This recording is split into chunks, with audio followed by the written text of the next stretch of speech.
Hello everyone. आज का हमारा टॉपिक है ऑस्मोटिक फर्टिलिटी टेस्ट। यह है डीएमएलटी फर्स्ट ईयर के लिए सबसे इम्पोर्टेंट टॉपिक है। तो हम इसका सबसे पहले देखते हैं इंट्रोडक्शन। इस टेस्ट का उपयोग मोस्टली दो प्रकार के डिजीज़ के लिए अध्ययन के लिए या उनके निदान के उपयोग के लिए किया जाता है। जैसे एक तो सबसे पहले है थैलेसेमिया और दूसरा है स्पायरोसाइटोसिस।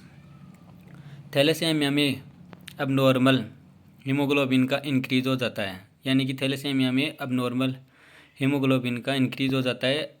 हीमोग्लोबिन एक प्रकार की प्रोटीन होती है जिसमें आरबीसी डिस्ट्रैक्ट हो जाती है।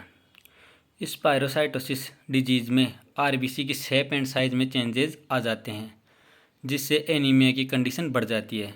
इस टेस्ट में 3 प्रकार के सॉल्यूशन होते हैं, जैसे एक तो आइसोटोनिक सॉल्यूशन, दूसरा है हाइपोटोनिक सॉल्यूशन और एक है हाइपरटोनिक सॉल्यूशन।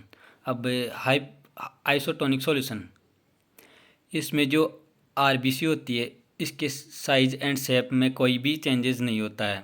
आरबीसी नॉर्मल होती है, यानी कि नॉर्मल शेप की होती है।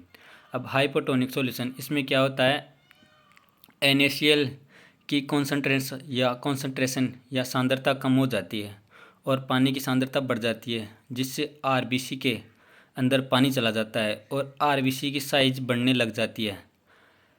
हाइपरटोनिक सॉल्यूशन, इसमें NaCl कॉन्सेंट्रेशन ज़्यादा व वाटर की कॉन्सेंट्रेशन कम हो जाती है, जिससे वाटर बाहर निकल जाता है, जिससे आरबीसी श्रिंक होने लग जाती है, यानी कि एक तरह से डिस्ट्रॉय होने लग जाती है।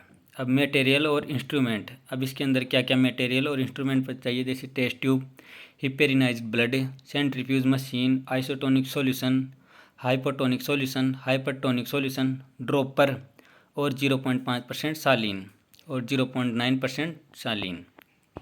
अब इसकी देखते हैं सबसे पहले प्रोसीजर। सबसे पहले एक एन ट्यूब व डब्ल्यू ट्यूब लेते हैं। एन ट्यूब में 7 ट्यूब लेते हैं तथा डब्ल्यू ट्यूब में 2 ट्यूब लेते हैं। सबसे पहले हम एन ट्यूब में 0.5% नॉर्मल सालीन की 25 ड्रॉप ऐड करते हैं, फिर डिस्टिल वाटर ऐड करते हैं, फिर 0.9% सालीन ऐड करते हैं।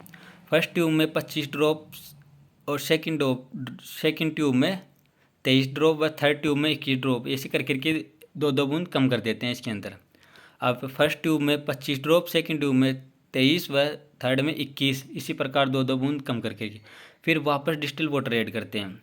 फर्स्ट ट्यूब को छोड़कर, मतलब फिर फर्स्ट ट्यूब को छोड़ देते हैं, फिर इनमें सब में डिस्टिल वाटर ऐड करते हैं, फिर इनको मिक्स करते हैं। अब इनका रिजल्ट देखते हैं। इस प्रक्रिया के बाद इनका कॉन्सेंट्रेशन निकाला जाता है, जिसमें फर्स्ट ट्यूब की कॉन्सेंट्रेशन 0.5% प्राप्त होती है, क्योंकि उसमें डिस्टिल वाटर ऐड नहीं था, क्योंकि फर्स्ट ट्यूब में डिस्टिल वाटर ऐड नहीं था।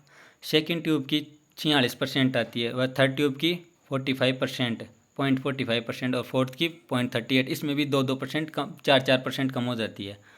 और फिफ्थ में 0.34 और सिक्स्थ में 0.30 हो जाती है, सेवन्थ में 26 की सांद्रता प्राप्त की जाती है। फिर इन सभी में ब्लड ऐड किया जाता है। फिर इन ट्यूब के मुँह पर अंगूठा रखकर इनको मिक्स करते हैं, यानी इनको वायल को पकड़ के मिक्स करते हैं।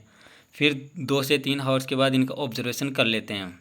सबसे पहले एन ट्यूब का ऑब्जर्वेशन करते हैं, जिसमें आरबीसी नीचे बैठ जाती है और जो सालीन होती है वह कलरलेस एंड क्लियर शो होती है। अगर यह रेड कलर की दिखाई देती है तब पता लगता है कि इसका डिकम्पोजिशन स्टार्ट हो गया है।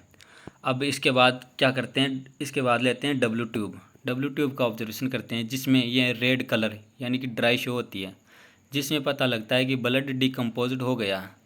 सभी ट्यूब्स का ऑब्जर्वेशन लो से हाई की तरफ होता है। अब इस जैसे समझने के लिए ये डायग्राम है।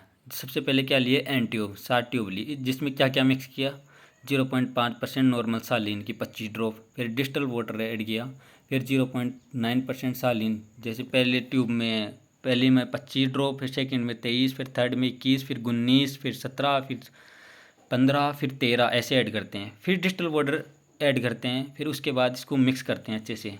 अब फिर इनका रिजल्ट देखते हैं कि आरबीसी क्या होती है, वो नीचे बैठ जाती है और सालीन क्या हो जाती है, कलरलेस एंड क्लियर शो होती है। अब इसके बाद डब्ल्यू ट्यूब लेते हैं 2, जिसके अंदर क्या होता है, रेड कलर की, यानी कि आरबीसी क्या होती है, रेड कलर की ड्राई शो तब पता लगता है कि ब्लड डिकम्पोज हो गया। इसका ऑब्जर्वेशन करते हैं, इसका ऑब्जर्वेशन हमेशा लो से हाई की तरफ होता है। तो आज का हमारा टॉपिक यही था, ऑस्मेटिक फ्रजिलिटी का। ये DMLT फर्स्ट ईयर के लिए इम्पोर्टेंट है। Thank you.